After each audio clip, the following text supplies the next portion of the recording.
Olá, amigo telespectador. Estamos começando pela TV Assembleia, a imagem da cidadania, mais um Memória.doc.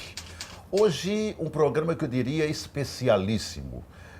Me permitam os telespectadores, particularmente para mim, porque eu estou me encontrando, ou eu diria me reencontrando, com um dos homens mais inteligentes dessa Paraíba. Escritor, jornalista, radialista, autor de diversos livros, foi professor, não deixa de ser professor da Universidade Federal da Paraíba, aposentado, professor aposentado também do Unip, antigo Unip, professor também da minha Universidade Estadual da Paraíba, um homem que tem um conhecimento histórico fabuloso, uma cultura que, pelo amor de Deus, que maravilha! Eu falo de José Otávio de Arruda Melo. Nós vamos falar sobre a Revolução de 30. Meu caro, meu querido professor José Otávio de Arruda Melo, que alegria tê-lo no programa. Bem, a alegria é minha, Gilson. Agora convém você não exagerar muito. Você peca pelo excesso de generosidade, né? Eu sou apenas uma pessoa que vivia um tempo assim muito privilegiado, que é exatamente esse período de grandes transformações do mundo, do Brasil e da nossa Paraíba. Quer dizer, eu entro na escola primária em 1949 e em 50 começam exatamente as grandes transformações do mundo impulsionadas pela Guerra Fria. No Brasil e na Paraíba, como reflexo da Revolução de 30 devido à volta de Getúlio Vargas ao poder. Sim. Em 1950, né? Uhum. Aí, eu como li os jornais para meu pai, me identifico muito com essa época, vou acompanhando os acontecimentos e termino nos nossos dias, não como especialista, mas como um conhecedor desses fatos. Eu só quero dizer que eu inflaciono os elogios, porque realmente o professor merece. É o que chamam em história de inflação de confiança. Professor, Revolução de 30. Mas eu estava lendo alguns trabalhos, inclusive esses trabalhos seus também, e sobre a Revolução de 30 tem coisas interessantes.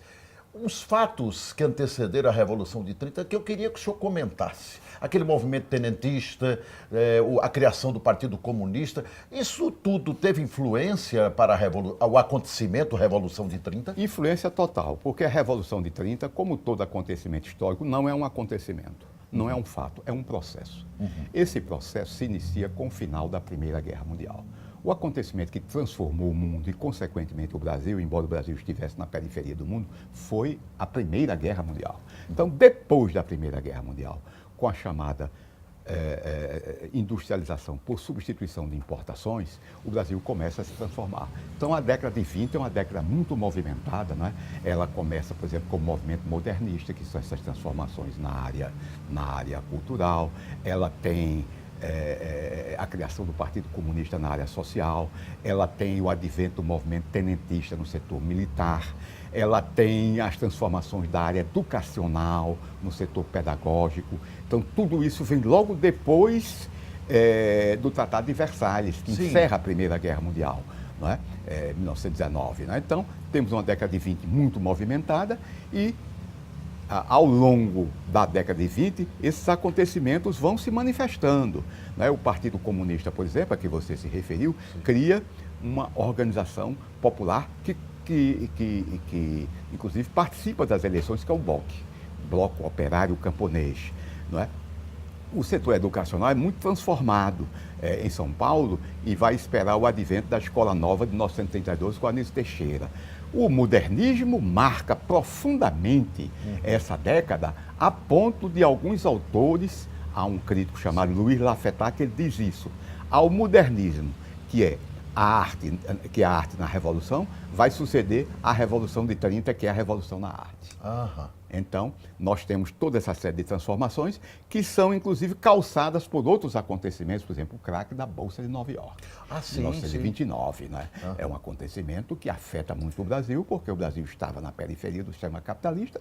Quando o sistema capitalista desaba, o Brasil desaba com ele e a República Velha torna-se inviável, forçando o advento de um sistema novo que será o da Revolução. Esse problema da Bolsa de Nova York influenciou também digamos, no café brasileiro? índio, não foi? Que era a cultura brasileira o Brasil, da época. O Brasil, na época, dependia do café. Do café. Né? O Brasil, as exportações brasileiras se voltavam, sobretudo, para os Estados Unidos e eram representadas 70% pelo café.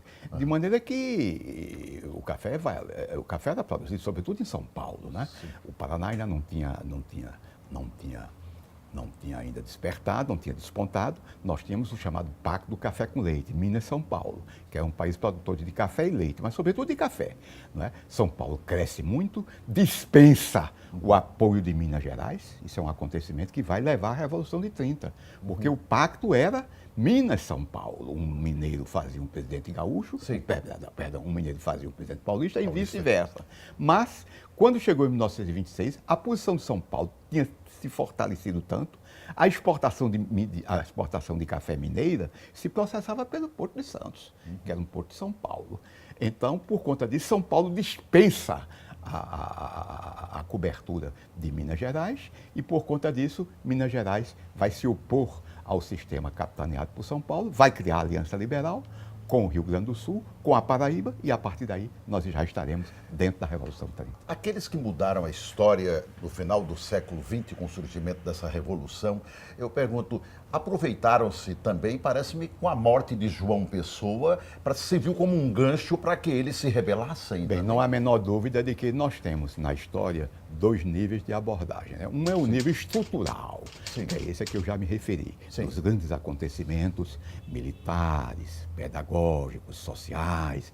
Temos também, nessa década de 20, uma forte transformação da igreja, porque o Partido Comunista se organiza pela esquerda, a igreja, com o centro Dom Vital, vai se organizar pela direita. Então, a década de 20 vai assistir a uma polarização ideológica que desemboca depois em 35, com um choque entre integralistas e comunistas. Né? Então, essa é a feição estrutural do problema. Né? Agora, temos a feição conjuntural, a feição imediatista. Todos esses acontecimentos estruturais levavam à Revolução, mas faltava um elemento detonador da Revolução. Faltava um acontecimento que precipitasse em termos imediatos, quer dizer, conjunturalmente, a Revolução. Esse acontecimento é indiscutivelmente a morte de João Pessoa. A morte de João Pessoa influenciou bastante. Totalmente, até porque os gaúchos estavam muito desanimados. A década de 20 assiste às insurreições tenentistas, 1922, 1924, 1926. A de 1926 é aí no Recife, com o Cleto Campelo, repercute aqui na Paraíba, quando o presidente do Estado, João Suassuna, vai de armas na mão abafar um movimento que se verificou ali em Cruz das Armas. Pois é. Então, nós temos tudo isso na década de 20, mas a impressão que se tem é que nessa década os revolucionários deixaram passar muitas oportunidades. Então, quando chegou em 30, eles já estavam muito desanimados. Quando João Pessoa foi assassinado aqui no Recife, por João Dantas, na Confeitaria Glória, os gaúchos, liderados por Oswaldo Aranha, por João Neves, por Paim Filho e por outras figuras, Lindolfo Collor, que lideravam a Revolução de 30, estavam repassando essas oportunidades perdidas. Estavam num jantar que era um canto de cisne, que era uma despedida, era um jantar num restaurante, onde eles estavam percebendo que haviam perdido muitas oportunidades.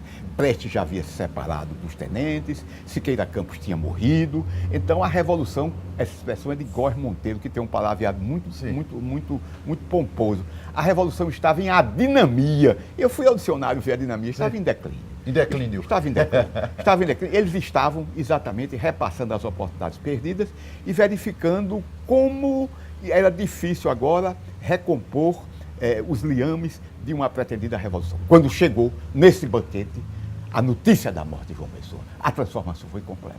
O João Pessoa seria, inclusive, o candidato a vice-presidente da República? Seria, não, foi candidato.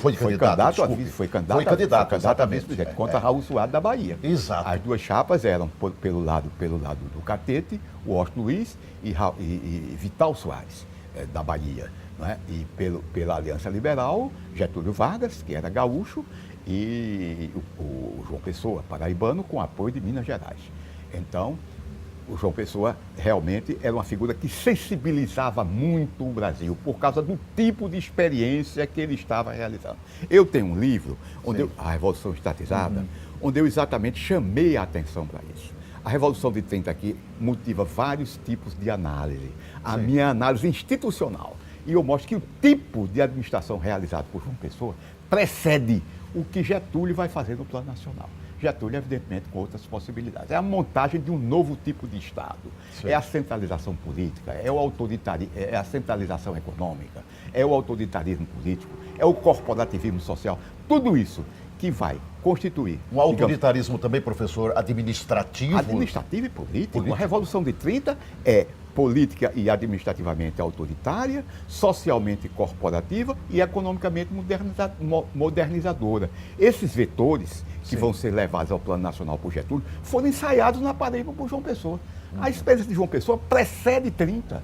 Veja como ele estava sintonizado com essas transformações que já estavam sendo ensaiadas na Paraíba. Agora, a Paraíba é um estado pequeno, pobre, isolado, não oferecia as perspectivas de que Getúlio vai dispor com o Plano Nacional a partir da vitória do movimento. E nessa história toda, a gente observa um fato interessante ao ler os seus trabalhos. Eu achei belíssimos os seus trabalhos, quando se fala muito da união da pequenina Paraíba com o Rio Grande do Sul e, digamos, a importância que esses dois estados tiveram nesse movimento. Olha, exatamente porque cada um deles representava um vetor da Revolução de 30. O vetor do autoritarismo veio do Rio Grande do Sul, com o positivismo castilhista borgista, do qual Getúlio é uma expressão. Então vem de lá, não é? O conservadorismo, que se expressava, inclusive, em mudanças muito contidas, vem de Minas Gerais, que é um estado muito conservador. E, digamos, a ideia de luta, a ideia de enfrentar radicalmente a República Velha vem da Paraíba. Vem da Paraíba. Através de João Pessoa, que sustentou aqui uma luta épica contra o coronelismo de Zé Pereira. Então, cada um desses estados, Rio Grande do Sul, Minas Gerais e Paraíba, dispõe de um vetor que, conjugados, resultaram na Revolução. Bom, uma pequena pausa nós vamos fazer no nosso programa e daqui a pouco voltaremos a conversar com o professor José Otávio de Arruda Melo, o nosso entrevistado de hoje.